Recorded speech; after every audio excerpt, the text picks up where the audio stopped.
Assalamu alaikum, everyone. Um, Today we're going to be studying from Surah 23 from the beginning.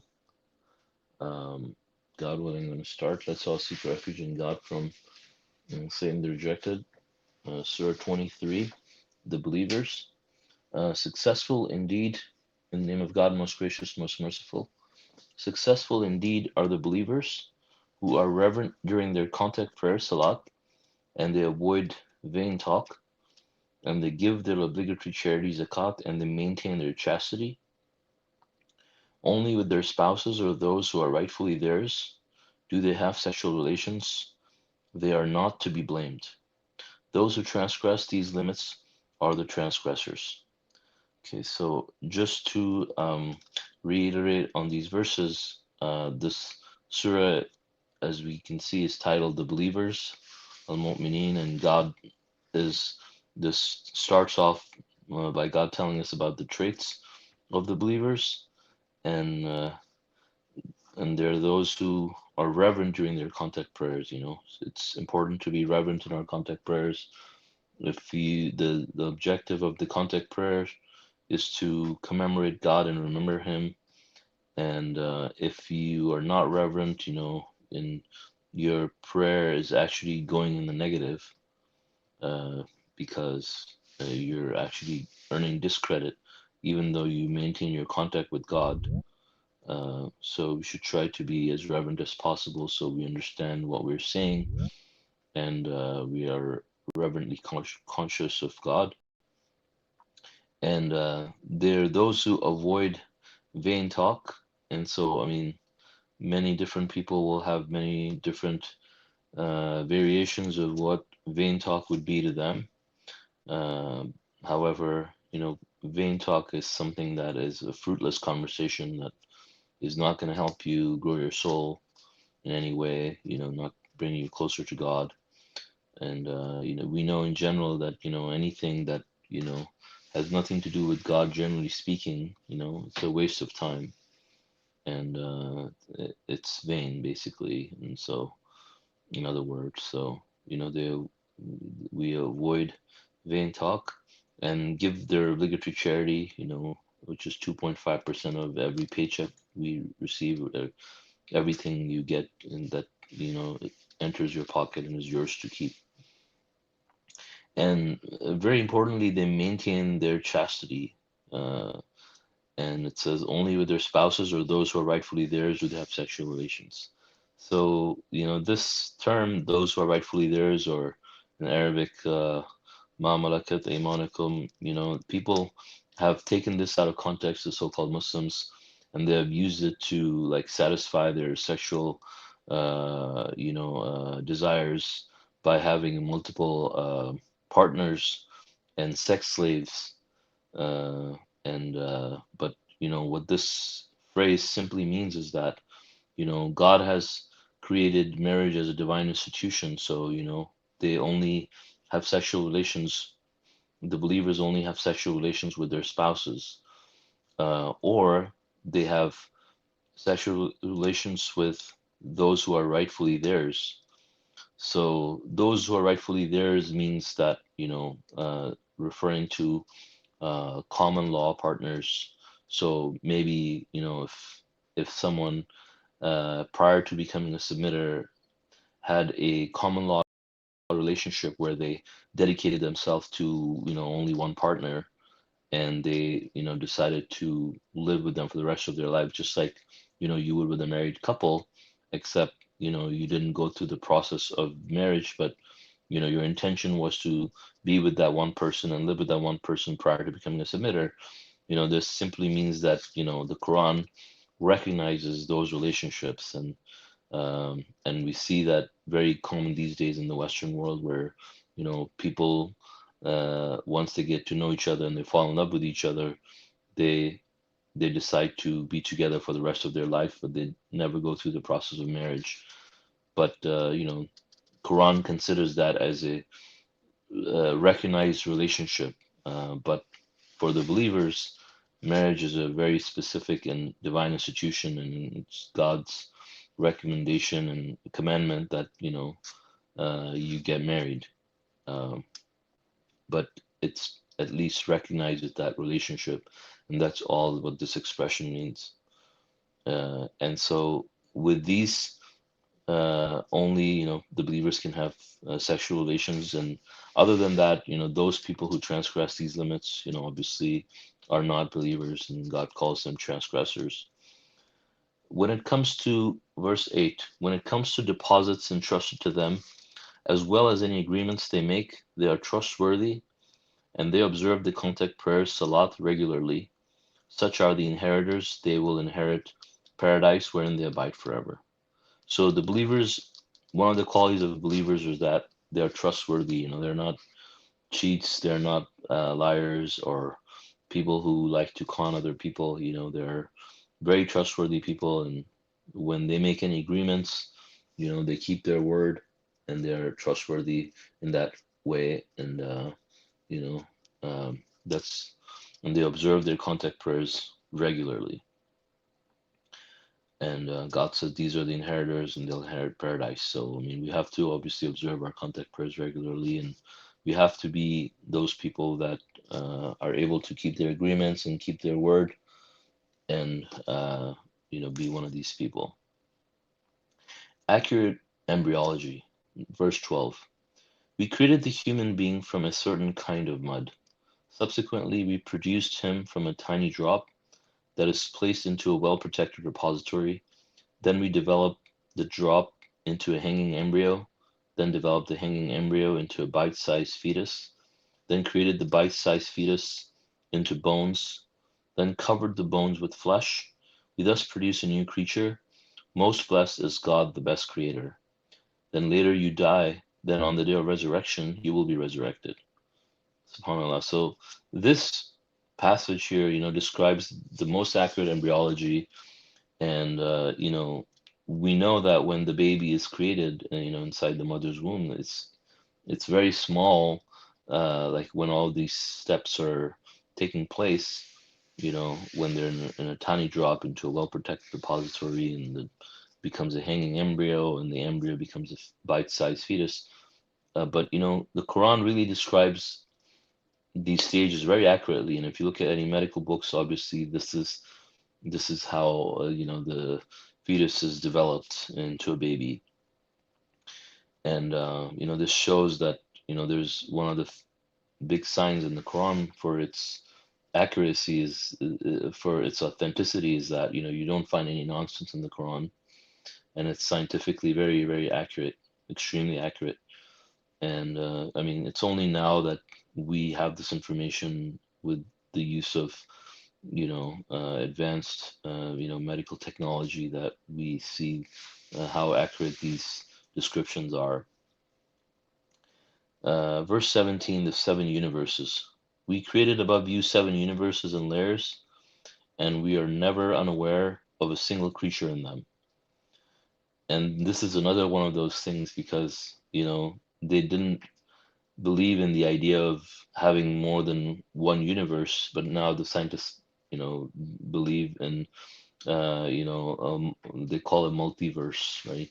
With their multiple universes, and now they understand that there are other universes also in parallel to our universes. Well, they consider them parallel, but we know how they're structured, and each universe is bigger than the other and encompasses the other one. But this concept is mentioned in the Quran. And I think as science further progresses, they'll get more and more proof about the validity of this fact that there are other universes. Innumerable blessings from God. Verse 18. We sent down from the sky water in exact measure, then we store it in the ground. Certainly, we can let it escape. With it, we produce for you orchards of date palms, grapes, all kinds of fruits, and various foods.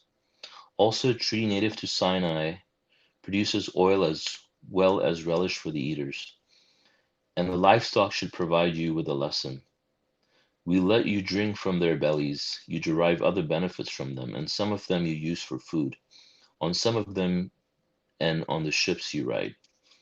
SubhanAllah. So all these things that God has mentioned, these are all blessings from God for us to enjoy them, and not only that, but also appreciate them and glorify God for giving these blessings to us, because God allowed all these animals and trees uh, to come to this world for our service so that we can be appreciative of God and we can remember God through his blessings and glorify him. And all these things, when you think about it, these show God's perfect balance of everything and perfect design that he has created in this universe. And we can see that how he, sends down the water in exact measures, stored in the ground. Obviously, this water could escape.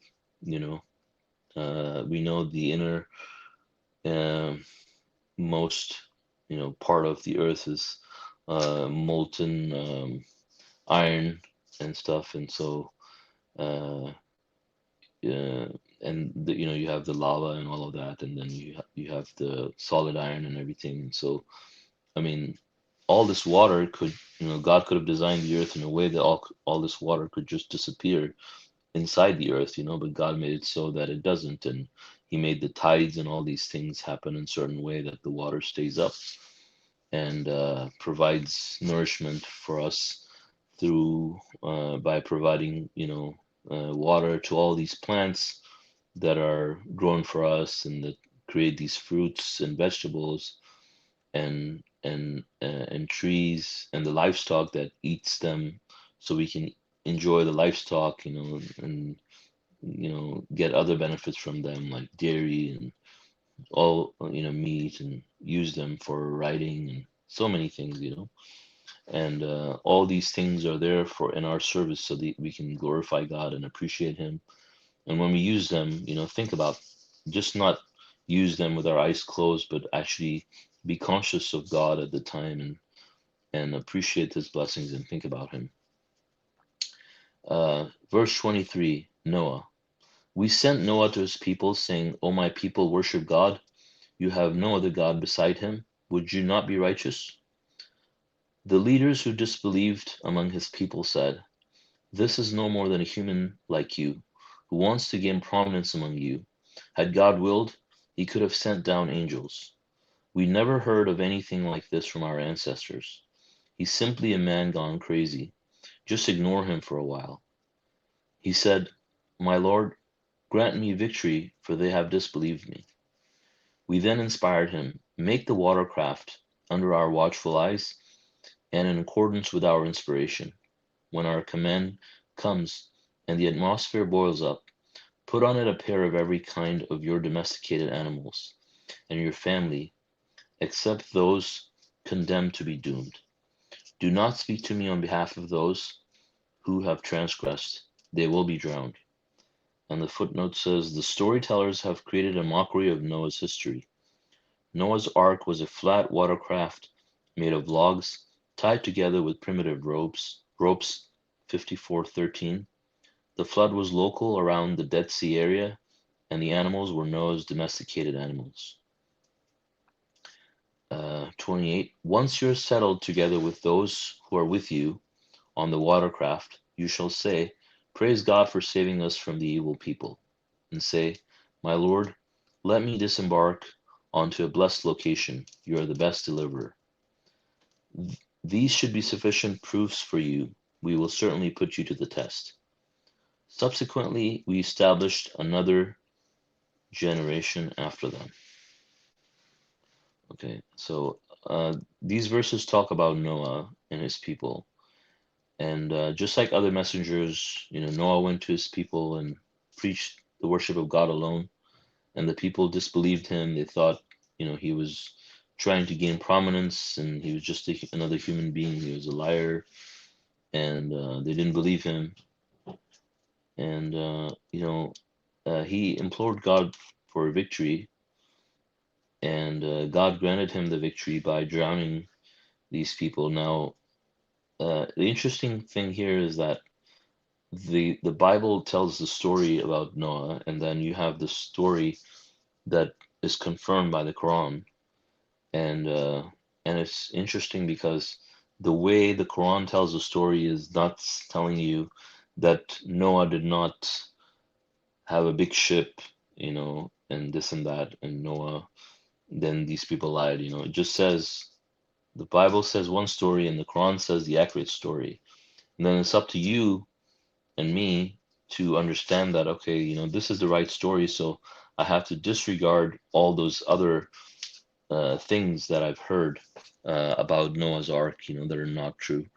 And I think that kind of consistently goes with the general theme of the Quran, which is that it confirms and supersedes all previous scriptures. And so when it comes to any story, I mean, you see one account of the story in the Bible, and you see another version of it in the Quran, and then if the version differs, and there's any differences, that you have the most accurate version in the Quran, and you only believe that, and you have to discard everything else that you read that doesn't match. Uh, and of course, I'm bringing that also for, tying that to like other things like circumcision and things like that. So, but that's a general idea. That's how we verify things and confirm things. And Noah's history is an example on how God has clarified the story in the Quran. Same goes with many other stories. Um, so then it says, subsequently, verse 31, subsequently we established another generation after them. We sent to them a messenger from among them, saying, you shall worship God, you have no other God beside him. Would you not be righteous? The leaders among his people who disbelieved and rejected the idea of the hereafter, although we provided for them generously in this life, said, this is no more than a human being like you. He eats from what you eat and drinks as you drink. If you obey a human being like you, then you are really losers. Does he promise you that after you die and turn into dust and bones, you will come out again? Impossible. Impossible indeed is what is promised to you. We only live this life, we live and die, and will never be resurrected. He is just a man who fabricated lies and attributed them to God. We will never believe him. He said, my Lord, grant me victory, for they have disbelieved me. He said, soon they will be sorry. The retribution struck them equitably, and thus we turned them into ruins. The wicked people have perished. Subsequently, we established another generation after them. No community can advance its fate, predetermined fate, nor delay it. No community can advance its predetermined fate, nor delay it. Then we sent our messengers in succession. Every time a messenger went to his community, they disbelieved him. Consequently, we annihilated them, one after the other, and made them history. The people who disbelieved have perished.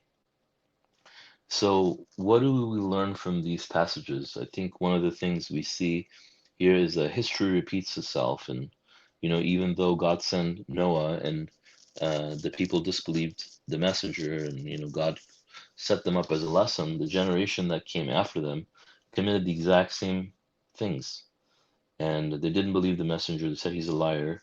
They didn't believe in the hereafter, even though God was generous towards them. He provided for them, and they kept on rejecting based on the same principles that the other previous generation rejected. So just it's almost like they follow each other's example without realizing it because they were being inspired by Satan, all of them.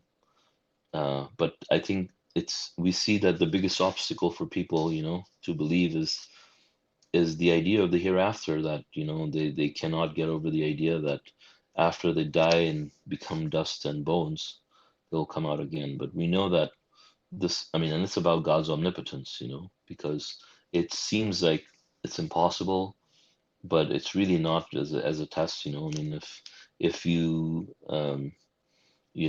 look at just the principles of science, and you look at, for example, things like cloning and all these other things, I mean, they seem pretty impossible from the outset, but if you look at the design and the mechanism, there is a system in place that God has put in nature, and his signs are everywhere. So for God to do something like that is very easy. Of course, when God says to something be, and it is, right? So it's just like almost like a self-guided process that God has put in place, and it's going to happen very quickly, very easily. So when people reject this idea, I mean, they basically, you know, cause their own doom and destruction of their soul by not believing that God will resurrect them. And I think that's what also distinguishes a believer from a hypocrite. When someone does not truly believe that God will resurrect them, then they turn into hypocrites, where they will try to keep their outside appearance, but all the belief and the conviction inside is gone. And the person turns into and the doubts are taken over. The doubts take over, completely, and these people, then end up doing all kinds of things and start fabricating lies about God and start doing things that are, against the Quran or against God's commandments. And but a lot of these people just expose themselves either by rejecting a messenger or by rejecting certain teachings of a messenger and following their personal opinion, and that's what exposes them. And but we see that all these people throughout history that did that, in the past, these people did these as communities of people, that the entire communities believed and disbelieved, and so the entire communities were annihilated. But now, we don't see that. We see that the demographics are very different now, and people are scattered very differently, in different parts of the world. And so, it doesn't make sense for God to annihilate an entire community. So, you see people being annihilated individually. The principle is the same. And we see the case with these people. They had everything, they had all the luxuries and all the comforts, and then they got painful retribution, and and they last ended up suffering miserably, and then they it caused their eternal doom. And so the same thing happens when an individual will get annihilated. I mean, they God has put diseases in place in this world, like cancer and AIDS and all these other things, and so people get individually annihilated based on these things, and they suffer miserably, and then they eventually go back to God, and it ends up in their death.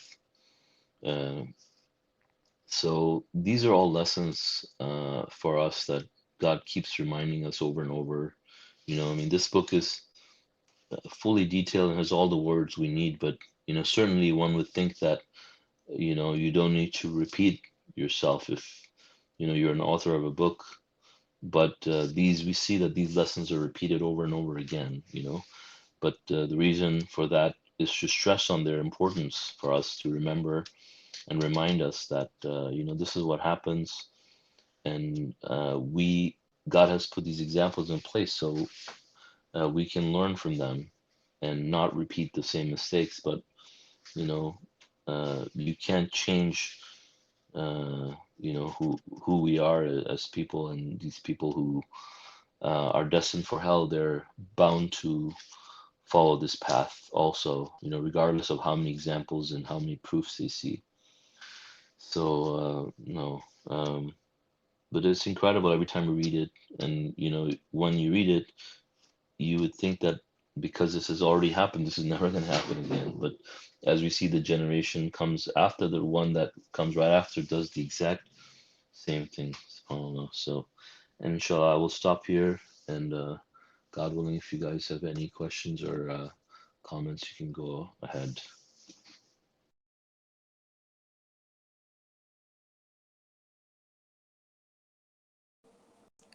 Masha Allah. Thanks, Salman.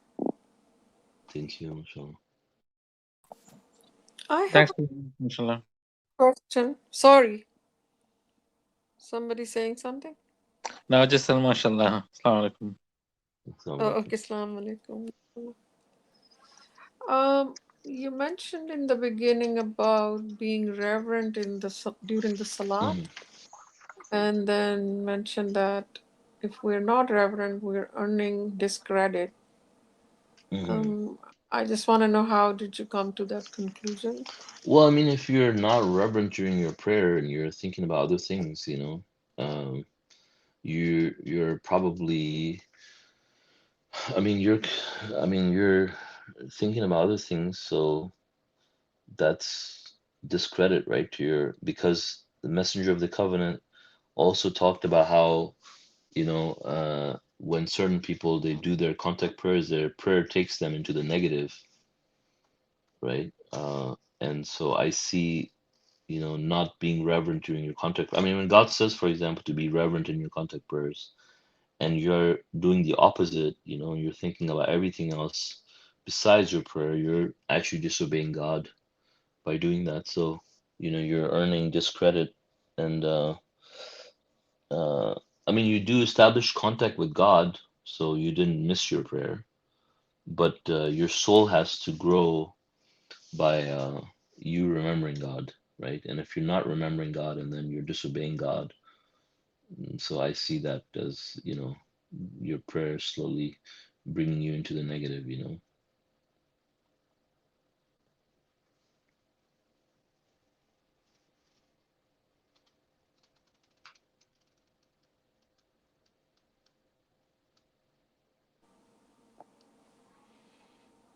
Thanks.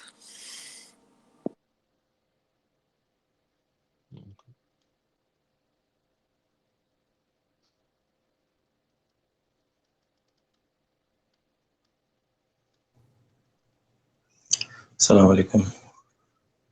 Assalamu alaikum. Assalamu Alaikum. Masha Allah, very good job. Thank you. Cross study. Thank you, Masha Allah.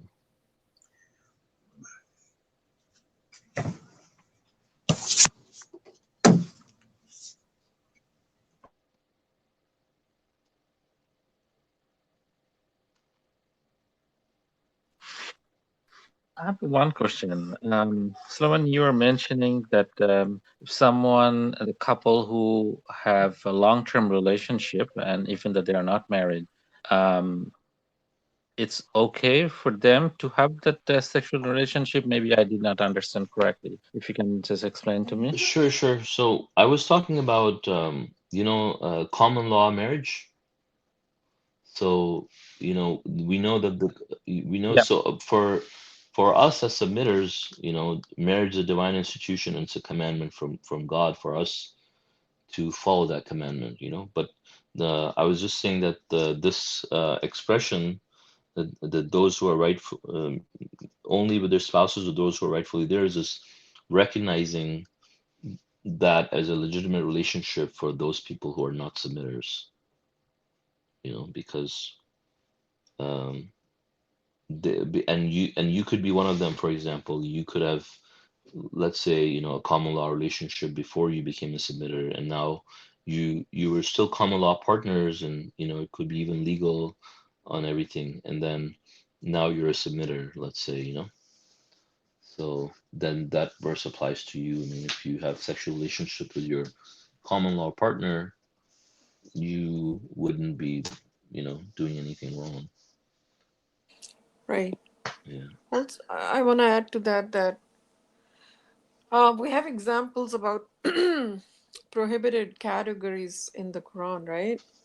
But then God says, for example, like do not marry two sisters at a time, or certain other provisions. But then God says, but do not, for example, that do not break the existing one.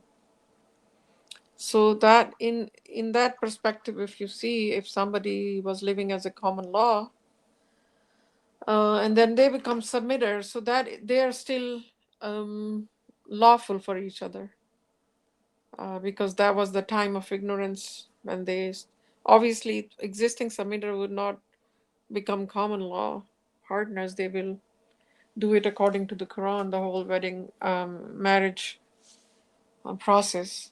But if they were, God says, like, you were still lawful with each other, so maybe then later on they can probably, do whatever, whether they wanna, renew their marriage vows and do the dowry and stuff or not. But because it's an existing contract, whatever, understanding, so they're still lawful.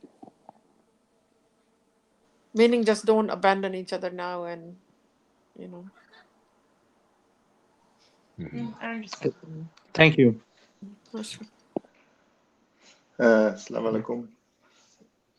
Like, Just to add to what people were saying, Rashad explained that phrase or those phrases together, they encompass all cultures around the world, because he was explaining that in some cultures, um, two people might be destined to be married or to live together at some point when they're born, and they just live together. They don't have a particular ceremony or anything, and that's their culture. That's their way of life. So I think that phrase is encompassing all cultures, because obviously submission and the Quran applies to everybody, right? It just doesn't apply to the culture in New Zealand or the culture in the US. It should apply to everybody. So that's one aspect that Rashad mentioned. I probably didn't explain it as well as he did, but I hope you understand what I'm saying. Thank you.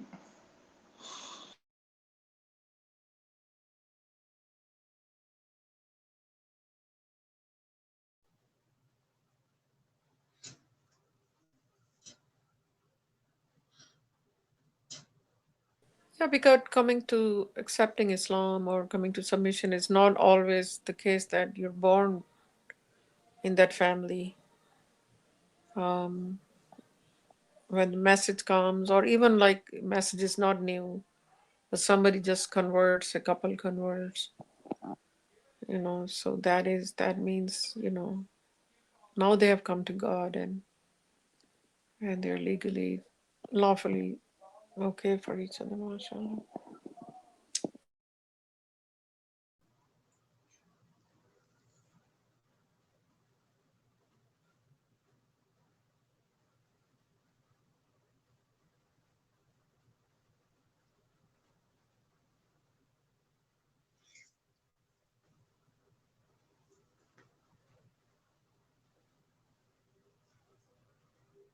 So, Yeah,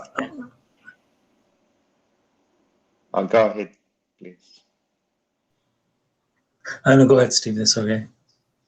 I was just going to add that, like in New Zealand, for example, I think the law is that if a couple lives together for 3 years, then it's effectively a marriage.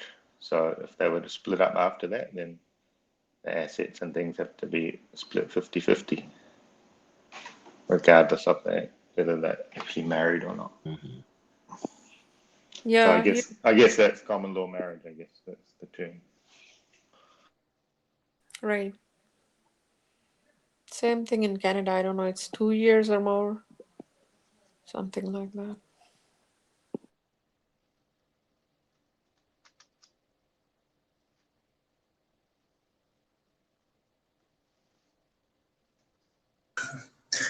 His question was, did you say that if you were married in a different religion, and when you become submitted, you have to redo your vows? Did you say that, or let me understand? No, I said, because God says you're still lawful, but obviously, let's say a common law couple, and then they accept submission or Islam, whatever. Um, they now they understand, differently, because doesn't mean that suddenly they just leave each other and become, redo the marriage, the whole thing. They still lawfully belong to each other. So they can continue to live like that, or they can decide to, okay, we maybe they God has made them lawful, but if they decide they want to do something like, okay, I want to set the dowry and this and that, that's kind of, I would believe, is something open for them, because they don't have to go through the engagement time and knowing to each other time and all that, right? They're already have been living like husband and wife. So really, it's would be like now it has become a sacred constitution for them, marriage, after becoming submitters. So whatever they feel like, now it's different. Renewing vows and all that was just something like, it's up to them, right?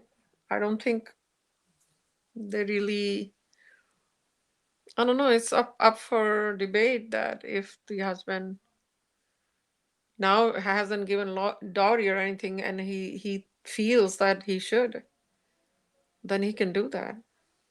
That would be renewing your kind of respecting it the way it should be. But I think they're still legally, lawfully lawful to each other, whether they do it or not. Sorry, I was a little bit vague. And I think the point you made before about how God says don't break up existing marriages, really, when you think about it, that's a great blessing from God, because if, for example, God said, oh, you should break up existing marriages or existing relationships, for example, common law relationship, if a couple were to convert to submission, then people wouldn't convert. People might reject religion and keep their marriage or keep their relationship instead. And also, by not breaking up a marriage or relationship, then then the kids, if you have any kids, they're not affected either adversely. So all these things are, like everything in the Quran, is a blessing from God, but sometimes we don't see the blessing immediately. Yeah, Masha Allah.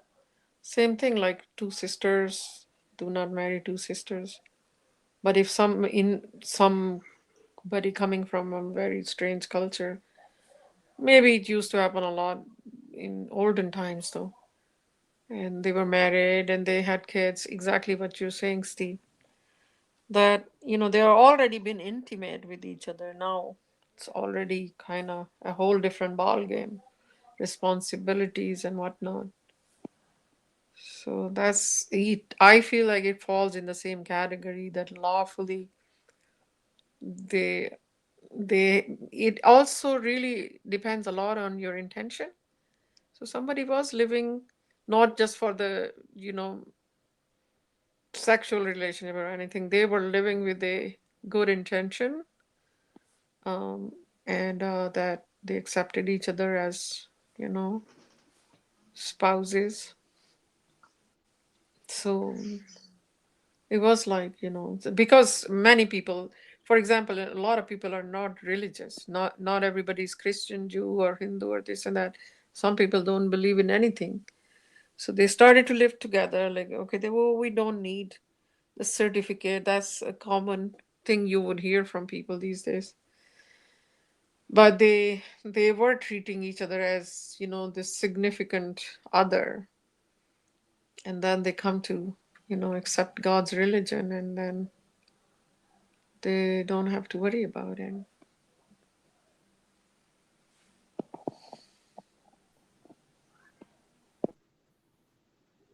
Yeah, mashallah, that was a good point that you made about Steve. I never thought of that before. That for some people, coming to submission would be a discouragement because they don't want to break their existing marriage. Yeah. So, yeah, that's a good point. I always thought of that was because marriages are it's very important to God, this constitution, and God wants to save it, even though divorce is allowed, but it's like it's discouraged in and like you have to go through so many. You cannot just go and divorce somebody. It's you are standing in the court of God, and you have to prove your case before you can just do. You can divorce somebody. God cares about relationship between husband and wife, between the love and family, and all these things are really important to God. That's what we come to understand. That's why God says the existing marriage, even if like the prohibition is somebody, if you're married to someone who was previously married to your father, is prohibited. But old times it was done. But God says that existing marriage is okay. So even though God goes that much for that to allow a woman in your life who has previously married to your father, I think that's my understanding. If I'm wrong, please correct me. And God is allowing that to go ahead, continue, because God knows that when you live together, there's love, and you're in a relationship. And obviously, we understand God cares about these things. And when you understand God cares about the marriage constitution, and we have to take this constitution seriously. We cannot just play around with this game of marriage that. Since it's very important to God, and God is allowing all these limits, then we have to take it. We need to understand that this is very important. And in marriage, we have to, with our spouse, we have to have a good relationship, an understanding, a caring, loving relationship, not to hurt in any way our spouse. A lot of Eastern cultures where the women's are treated as a property, and which is extremely against what God is teaching us. I think that's what my understanding is. So you're against the idea of 1,000 wives, basically. Oh, no, 999 is okay, but don't cross 1,000 mark. That's too much. Because 365 days a year, the first five will get after 3 years, somewhere like that. Well, you did the math. I'll see you in 3 years. Polygamy law has been That's a good argument so for abused education. in Pakistan, and Sorry, Nadra. yeah, it's okay. I budged in. No, lately I was looking at these pictures, and somebody married to two women at the same time in Pakistan. Yeah, same time, like Wow. wow. And then all these politicians and people have secret wives, 4, 5, and they just, they like somebody, okay, they secretly marry, they say, okay, we're gonna provide and everything. Let's keep it that way. So that's basically, womanizing, I would say. That's not fair, because conditions are very specific in the Quran. And God knows. God says, and then we know that you can never, if God is saying you can never be equitable, then what? Well, Exactly. people have a Yeah, that's a different great point. definition of being equitable. Do we question God's wisdom? God created us. Yeah, if you look at it, it's pretty much saying that you cannot marry Basically. another Exactly. woman Mhm. Exactly. in a Basically, different words. Yeah, Well, basically. exactly. that was the point I was gonna. Discouraging people to think, or unless it's very necessary, and to home orphans is a whole different story. Mm. I think, Yeah, I mean, when we go ahead, I'm sorry.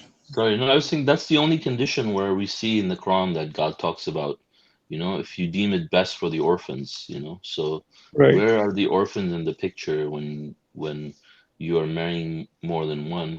That's the only case we see in the Quran where you should be marrying more than one, or you could marry more than one. But you still can't be equitable. But I mean, when you think about the case of orphans, if there were orphans, I mean, then yeah, there's probably greater good involved because those orphans would get a father figure, and even though the wife will not be your first priority, but with the polygamy that, as you said, is being practiced, it's a blatant abuse of God's law, and not looking into the respecting the requirements that God has set in place for a function for a proper functional family that is to foster a positive upbringing for the children. Yeah, if your marriage is perfectly going okay, you have children, why you should have a wandering eye Mm-hmm. to looking for another wife? Right. I mean, that is sinful Mm-hmm. as it Mm-hmm. is. You should be content with one. That's what Right. God says. Mm-hmm. Put Exactly. people's love in their hearts and all Yeah. that. Unless, the Yeah. marriage becomes, a problem, and Mm-hmm. then God has created exit too. Mm-hmm. The same thing with divorce, how God discourages divorce, and Mm-hmm. there's so Exactly. many steps. Same thing with polygamy. There Yeah. is like a whole different criteria. Yeah. So we have to check ourselves. Like, who Yeah. are we kidding? Are we Yeah. gonna deceive God? He knows our Yeah. innermost thoughts. So a believer in God cannot even think about such a burden of Mm-hmm. being extremely equitable. It's like putting yourself constantly in a test, like Mm-hmm. too much. I cannot imagine. Yeah, we were discussing if it's discouraged. I clearly see that polygamy is not only discouraged, it's sort of prohibited. And a lot of the Eastern culture, they go and marry uh, a young wife who has no kids. And the reason they use is, I am allowed to marry 4 wives. And that's where you clearly break the commandment. And this is where people realize that, oh, I am obeying God. They forget the contact prayers. They forget so many other important commandments. But this is where they remember the religion. And even they try Mm-hmm. to remember it, and they're violating it clearly. And if you have happy marriage, you cannot marry a young woman or something who has no kids or never been married. It's not even a situation. And just like Solomon said very clearly, that it's in a very specific situations. For example, there's a woman who needs a shelter. She has kids, and or you fall into a situation where this lady needs I mean, as a good gesture, you do something, but still you have to you are walking on the eggshells. Yeah, you have to be very, very careful on that. But Yeah, plus they I've have to be seen, orphans, right? Like, for yeah, example, it can't even be like a woman who's divorced and has kids. Like the kids are hmm, not orphans. They still have a right, father. right.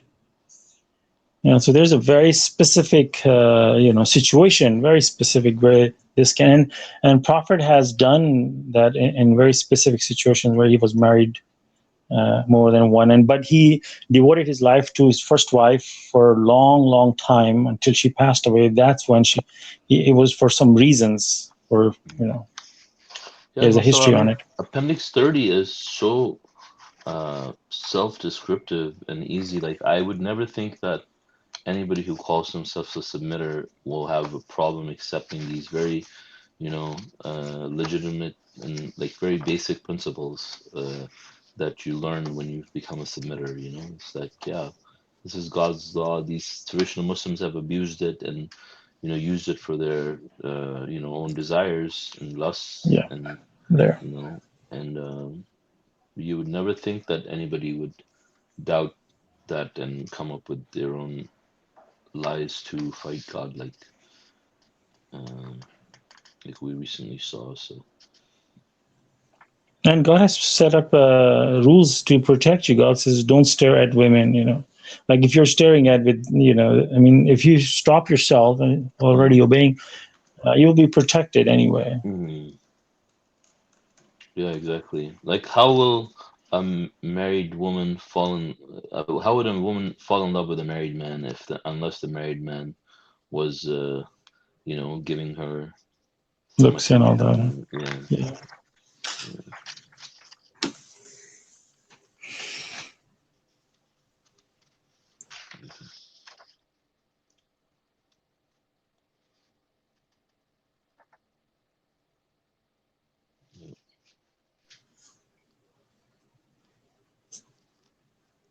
Is it in the same sense if you become a submitter and you have a spouse who's not a submitter, or become submitter and leave submission, but you still have to continue with the marriage, right? Hmm. Yes, That's Yeah. okay. Yeah.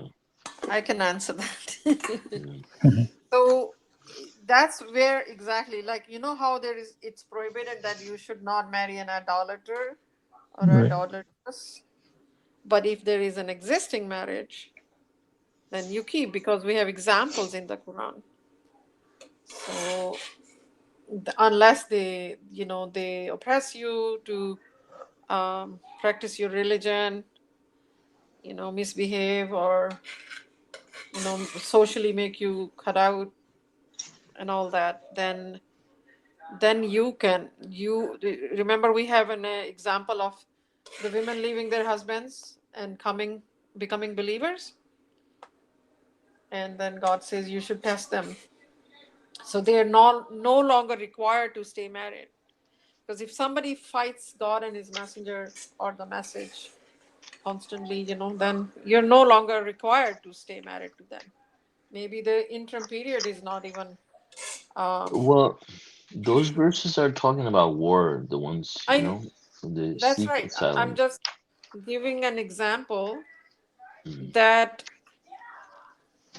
those who have, obviously, let's say a couple is there, mm, and obviously the people are fighting against God and his messenger. But if a spouse mm, is oppressing you and starts beating his wife or something, and we have seen it many times, mm, many scenarios have happened, and they oppress and they abuse, they mm, swear at them and do everything possible to stop them from mm, practicing religion, mm, then of course God knows that.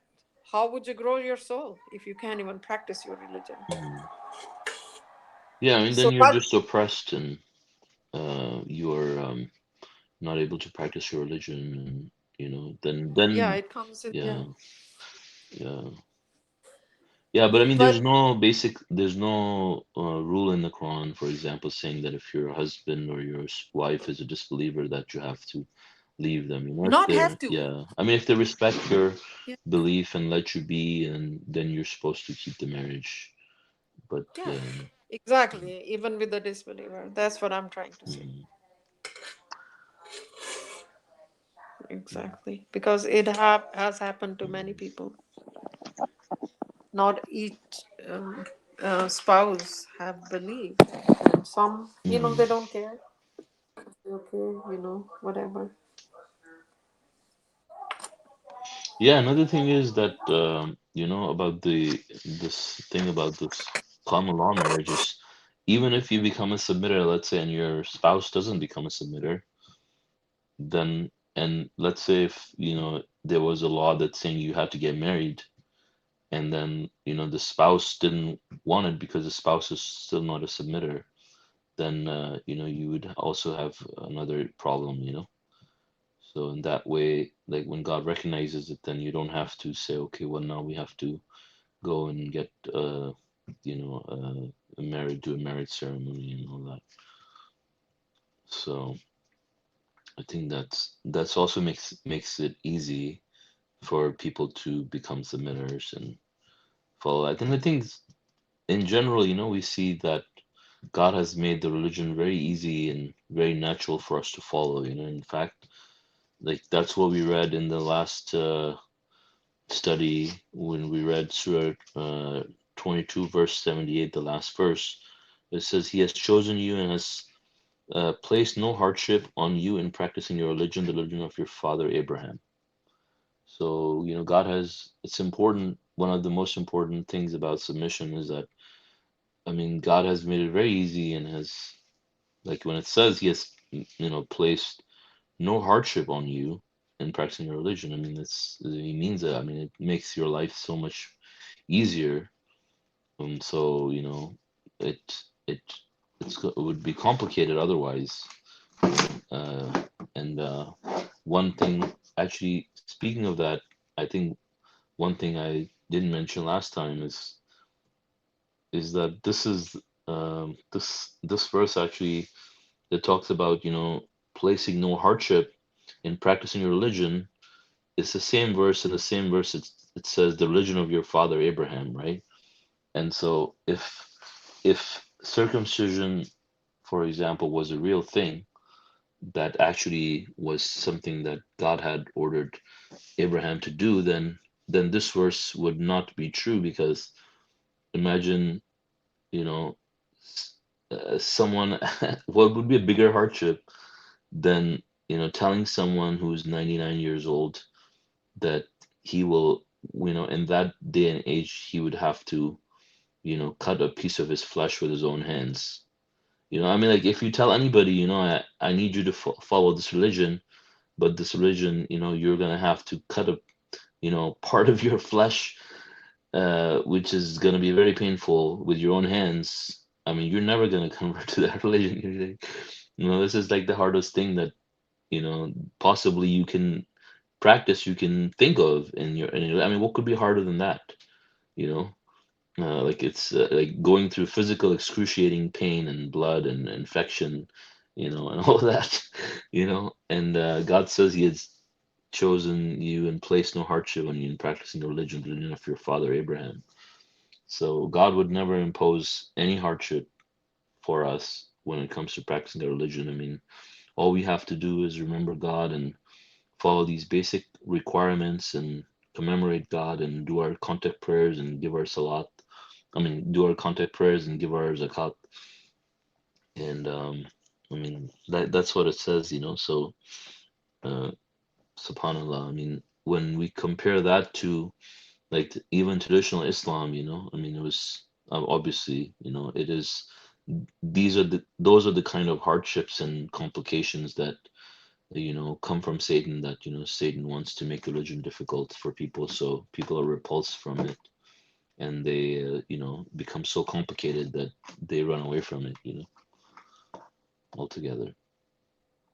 And then imagine circumcision with that Yeah, verse. exactly. How many deaths have happened? And then they say, oh, you could die in an accident. But did God tell you you must die in an accident? You must do something like Right. this that can cause this kind of Hmm. danger or sickness or Hmm. infection, and even causing death. Yeah, Like, imagine that is the criteria to be a exactly. Muslim. And God says there is no hardship. That is clearly Hardship, hardship. yeah. Yeah, I mean, even in today's time, you know, it is like you said, it is such a hardship. People die now. I mean, and people who don't die, I mean, they have serious problems, you know. Uh, you know, some people survive, but they nearly die when they go through it. You know, these are normal cases, like every day. You know. Yeah. And in olden times, they weren't, things were done so roughly and kids would be Mm-hmm. sick for a long time. Mm-hmm. Why would God want such a thing? Mm-hmm. Put parents in a test, Mm-hmm. like anything can happen, right? Yeah. There is no such thing in Yeah. practicing religion which creates that kind of danger. Mm-hmm. Simple logic.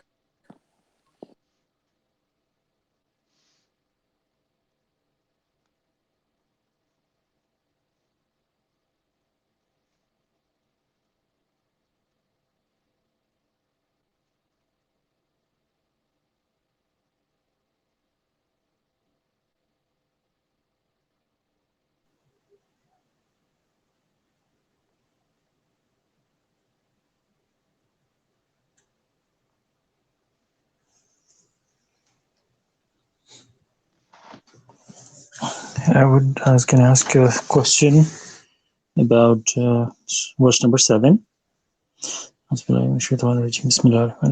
God says those who transgress these limits are the transgressors.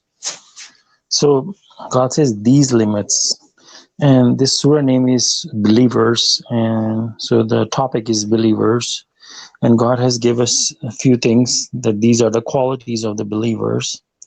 So are these the qualities anyone transgress will be crossing the line of a believer? Like God make a circle and they said these are the thing. If you transgress any of these limits, then you'll be out of the circle of the believers. Is that what it means? Yeah. Yeah, I mean, you could become a believer later and repent. And you could, but at that time, you don't have the qualities of a believer when you're doing these things, so you cannot be a believer. Like, suppose lying. If somebody who does not transgress these limits, but occasionally this person lies, or maybe steal money or something that's negative. Yeah, you can. So, as a believer, you won't, But that, even if you lie, you not be kicked out of believer circle, right? Yeah, if you lie, I mean, basically, the way I look at it is, obviously, if you are doing these things, you have doubts, right? Because why would you be hurting yourself by doing these things? So yeah, I mean, I strongly believe believers are those who have absolutely no doubt whatsoever. They have full certainty in God's system and everything. So they will never do that because they know that they have to pay a heavy price, and the price that they have to pay is with their happiness is not going to be worth it. So a believer would not do these things, right? So until you're able to get to that level, you cannot be a believer. Yeah, in the beginning of Surah number 2, believers, the muttaqeen, that they are certain. If you reverence in their contact prayer, that you know that you're communicating in contact with God. I guess that is a reverence.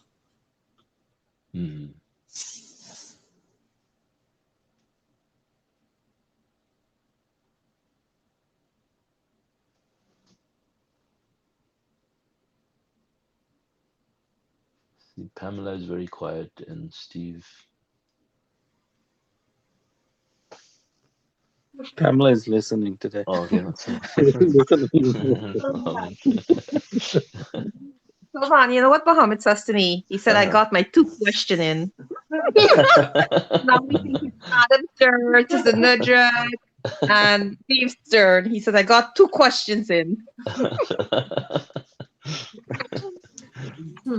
Actually, recently I was listening to one Quran study by Rashid Khalifa, and I think just want to make one point here. The difference between submitter and the believer, I think if I understood correctly, that the only thing is once you have certainty, then you're a believer. I mean, until you have reached the certainty, then you are not a believer. So that was the main difference between a submitter and the believer. It's like submitter, it's like, you were in the grade 1, and then you were moving forward, grade 2, grade 3. That's how you graduate to, as a believer. So certain doesn't come right away. Over time, it gets there, and that's where you become believer. Yeah, that's why we go through these tests, because we have weaknesses, and God wants us to go through the test and realize what kind of weaknesses came out. And then we keep on, correcting ourselves and repenting and growing. The whole process, as long as we have weaknesses, tests will come because Satan will claim. But the whole purpose of the test is that our true colors come out. We also will see, what did I do during this test? What went wrong? And then exactly like you're saying, Mohammed, the graduation to another class and higher. And when you have completed all the required grades and you passed, then there is no need for test anymore, because God knows now you have come to a certainty, unshakable conviction. And then he knows, then why would people be tested? Now it's time to find a job. You've completed your education, Masha Allah. Job of a believer. Praise God. Yeah, Masha Allah, this is very awesome. One place, Mr. of the Covenant says that once you enter in the believer or certainty, you see miracles every day, right and left. And that in itself makes in a strong in your position. Like it's not like you become believer, and that's it. You will see miracles every day, right and left, which will keep your belief and point of certainty in strong. Subhanallah, yes. God says there are signs for the believers, everywhere. And then they start signs. Signs are there. The sign is like a proof, right? Right. Yeah. A miracle, a proof. And then they start seeing, acknowledging, like, wow. Other people will say, oh, random act of whatever. Something, they will name it something. But believers will see as like, wow, this was a miracle. Right.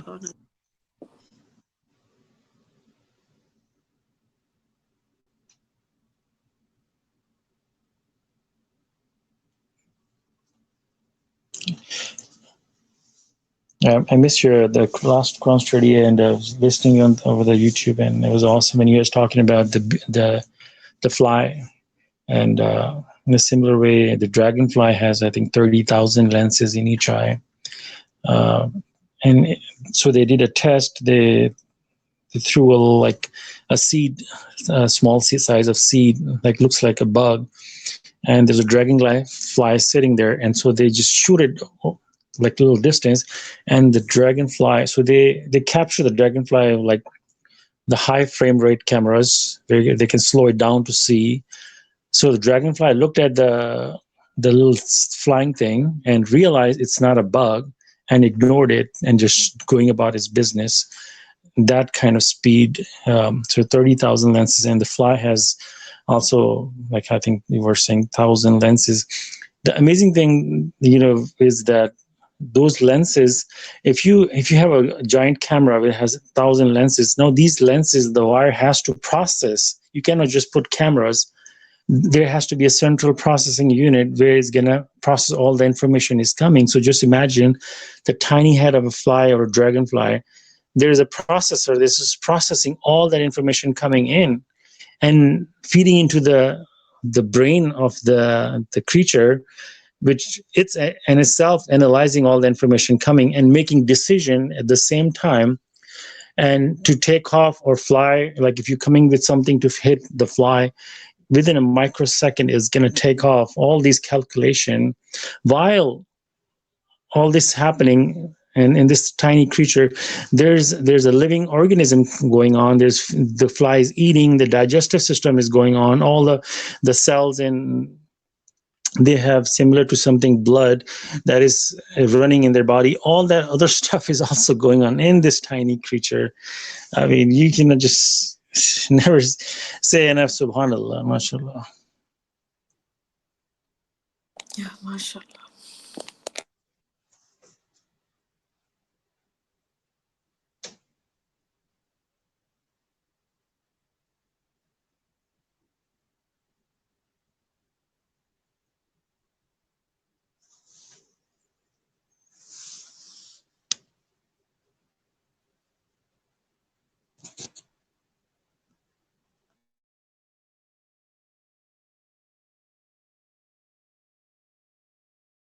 Well, if there is no more discussion, I'm just I have a couple of things to do quickly. Okay, so anybody else has any comments, questions, comments? No. Okay, maybe we can end the stream then. We have been streaming for over an hour, so we could stop the stream, I guess, if nobody has any comments. Okay, so we just need to find who's going to be the next teacher. Karwani. It's between Adam and Nadat and Steve.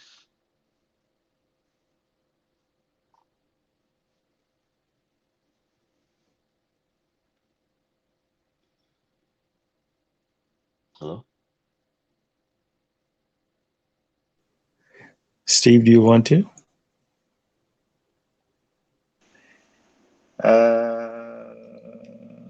Saturday. No, the only thing, I'm working Friday night, and I don't know how well I will do the Quran study on Saturday. Yeah, it's not ideal for me, but anybody else? I think Nudit already left. I can say 50-50 on my part.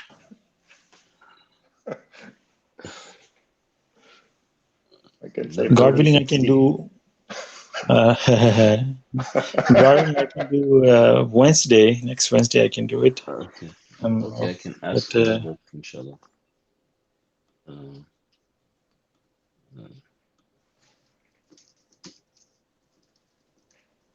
Pamela?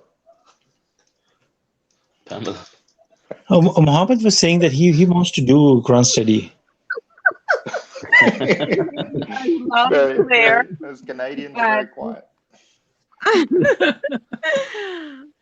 No, actually, we're not ready for Quran study. We're here. We're supporting. We make sure we find 2 questions.